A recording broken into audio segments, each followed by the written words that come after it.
श्री राम। सुन रहल बानी ना महाराज, राम की प्रतिज्ञा सुन रहल बानी। राम, तू सत्य वचनी हवा, जौन कहबो करबा। हमरा तारा पर पूर्ण विश्वास बा कि तू आपन वचन, आपन प्रतिज्ञा अवश्य पूरा करबा। तहार पिताजी के कोनो कष्ट नहीं खे, और ना तो क्रोधित बाड़े, व्याकुल बाड़े, काहे कि तहार पिताजी के बहुत स्नेह बा तहरा पर। ऐसे वो तरह से कह नहीं कन सकत कि तहार राज्याभिषेक ना होगी।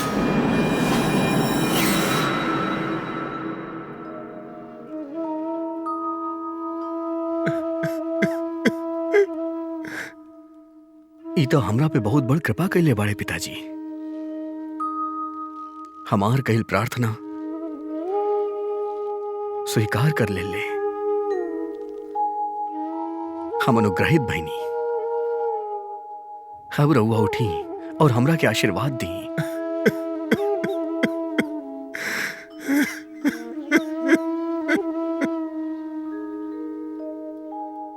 माँ, कोनो और भी बात बा? धर्म संकट। कैसन धर्म संकट? तहार पिताजी ए समय दोहरा पर खड़ा बड़े राम। एक तरफ पुत्र के प्यार बा राम, तो दूसर तरफ हमरा के देल गए वचन। यदि पुत्र के प्यार निभावताड़े तो वचन भंग के पाप उनका सिर पावता, और यदि हमरा के देल वचन निभावताड़े तो पुत्र राज्याभिषेक नहीं खे होत। राम, राम। माँ, हम इनकर आंख में आंसू नहीं की देख सका।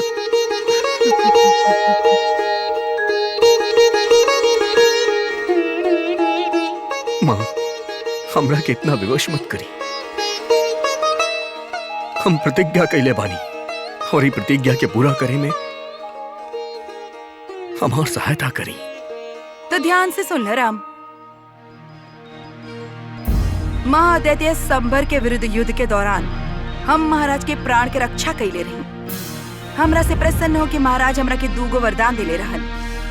हमार पहला वर्षी हमार पुत्र भरत के राज्याभिषेक, तहार नाम, और दूसर तहरा तपस्वी के वेश में 14 वर्ष के वनवास।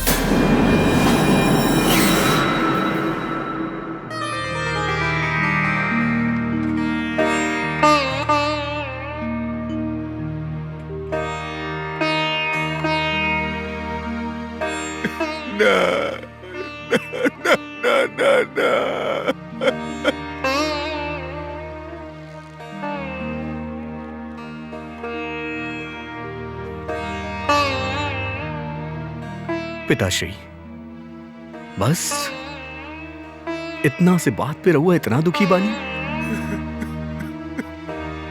कहा सोच के दुखी बानी कि राम राउर दिहल वचन के पालन ना करी? हमरा तो विश्वास ही नहीं खे होत। ऐसन कोनो पल, ऐसन कोनो घड़ी हमके स्मरण नहीं खे जहां हम राहुर या माँ के आज्ञा के पालन न कैले होकी।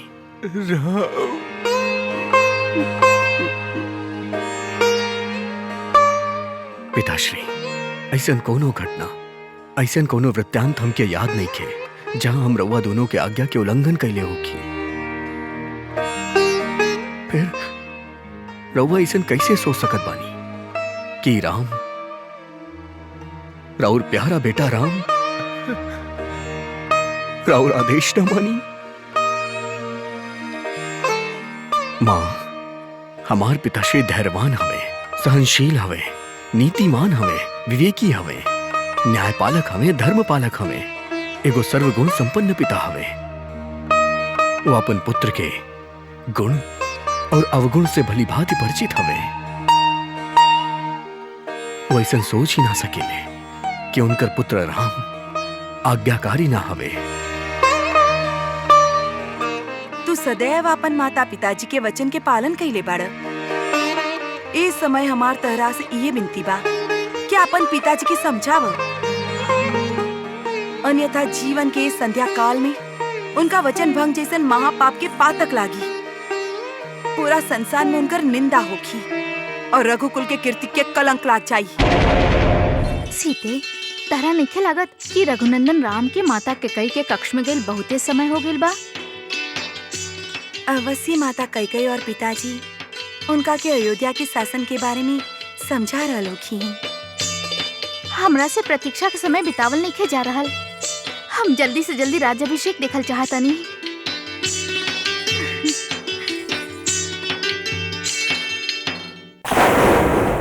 आपन पिताजी के कलंकित होके से बचावे के काम तहार बा राम। उ तो संकोच के कारण तारा से कुछ कह नहीं खन पा रहल, लेकिन तोहरा सब समझ के अपन उत्तरदायित्व निभावे के बा। माँ, वो पुत्र बड़ा भाग्यशाली होखेला जे अपन माता पिता के वचन पूरा करेला, उनका संतुष्ट करेला। भरत तो हमार प्रिय भाई बा। हम अपन हर भाई के अपन प्राण से भी अधिक चाहेली। उनकर उत्कर्ष में ही हमार उत्कर्ष बा। यही से भरत के राज सिंहासन पे बैठे से हमरा के सबसे अधिक खुशी हुई। और दूसर वरदान ऐसन प्रतीत होता प्रभु दोनों वरदान के कारण ही विधाता हमरा पे प्रसन्न भइल बाड़े। माँ, हमरा मन में कोनो दुविधा नहीं खे, ना भरत के राज्याभिषेक खातिर और ना ही हमरा वन जाए खातिर।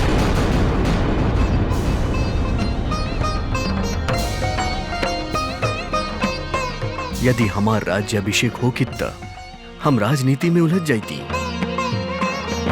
परंतु अब हमरा के वन में भेज के रउआ हमरा के अनुग्रहित कर देले बा। वन में जाके हमार महान ऋषि लोग के, महर्षि लोग के, योगी लोग के दर्शन के अवसर मिली। उ लोग से ज्ञान प्राप्त करे के, ईश्वर से संवाद प्राप्त करे के सौभाग्य प्राप्त हुई।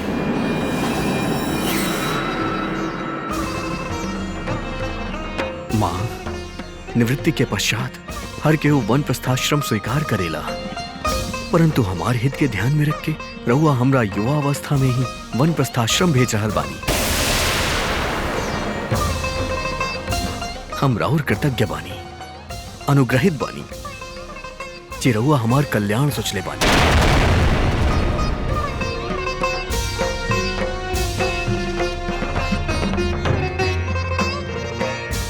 माँ की इच्छा की पूर्ति, पिता के वचन के पालन कई, भाई के राज्याभिषेक, महर्षि लोग के दर्शन और उनका से ज्ञान प्राप्ति, हमार तो हर तरफ से कल्याण ही कल्याण, उत्कर्ष ही उत्कर्ष बा।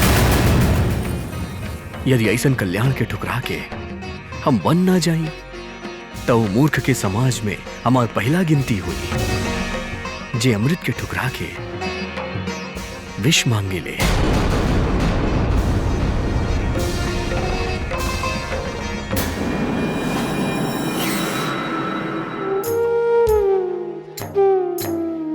पिताश्री, अब प्रसन्न होके हमरा के आशीर्वाद दी, हमरा वन जाए के आज्ञा दी, ताकि हम अपन वचन की पूर्ति करके अपन जीवन धन्य कर ली। राम, जब तक तो अयोध्या में रहब, तहार पिताजी यही तरह कष्ट में रही है। धीरज रखी माँ, हम आज ये दंड कारण चल जात बानी।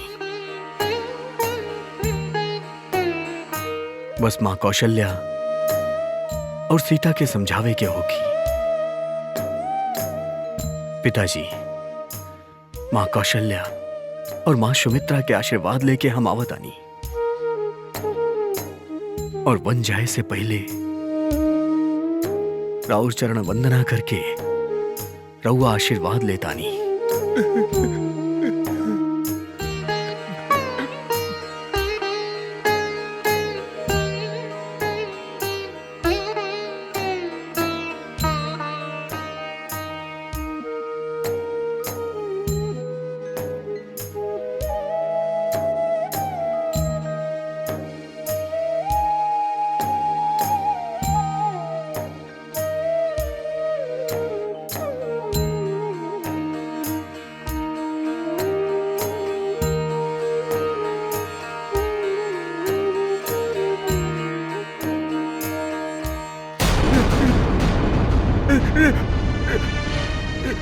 राम,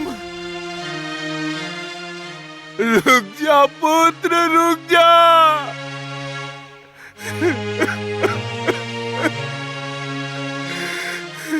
कुल घातिन के बात मत सुना,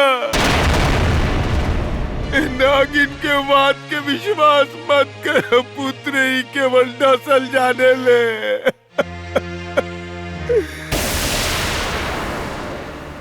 हमार चिंता मत कर पुत्र, हमार चिंता मत कर। हो जाए ना हमार वचन भंग, बने ना हमरा के पाप के भागी। हो जाए ना समस्त संसार में दशरथ के निंदा, लग जाए ना हमार कीर्ति पे कलंक। यदि हमरा नरक में भी स्थान नहीं के मिला तो मत मिले, मत मिले। किंतु तू हमरा के छोड़ के मत जा राम, हमरा के छोड़ के मत जा। कई के कोनो बात मत सुना पुत्र, कोनो बात मत सुना। वनवास मत जा।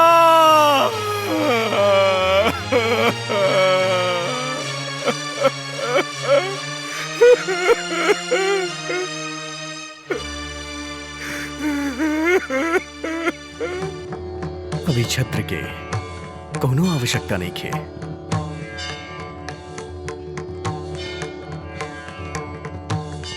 मित्र लोग, अब रउआ लोग के भी कोनो आवश्यकता नहीं खे। ओम अग्नेय स्वाहा। गुरुदेव, महाराज से मिले के बाद युवराज राम छत्र लेवे से इनकार कर देले बाने और अंगरक्षक के भी साथ में ना ले गए।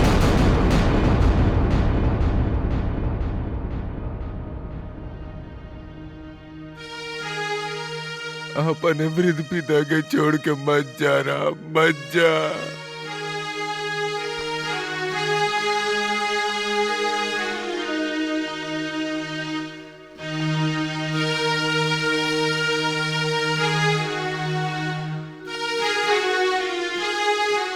राम, तू आ गेला पुत्र।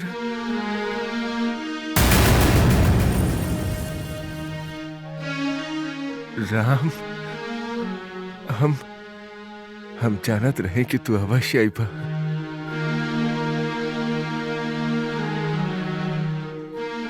हम जानत रहे पुत्र, तू हमरा के छोड़ के जा ही नहीं खा सकत।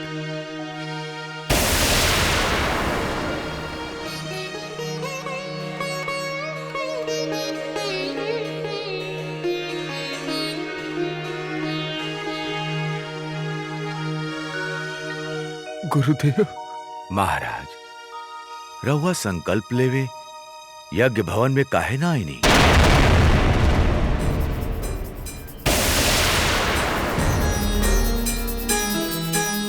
रहुआ राम के राज्याभिषेक से दूर काहे रहल चाहता नहीं?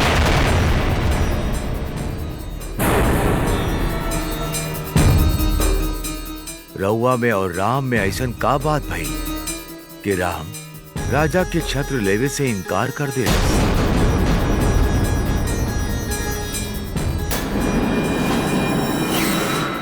और अंगरक्षक सबके सेवा लेवे से भी इनकार कर दे।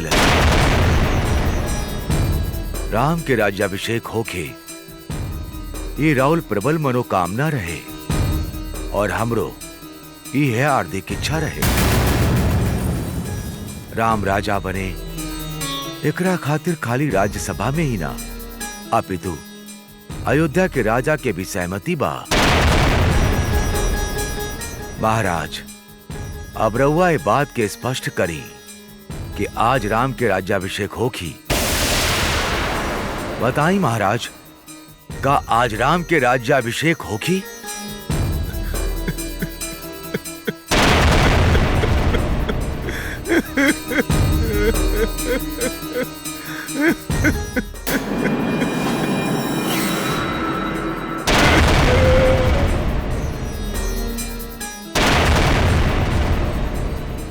राम राम हमरा साथे।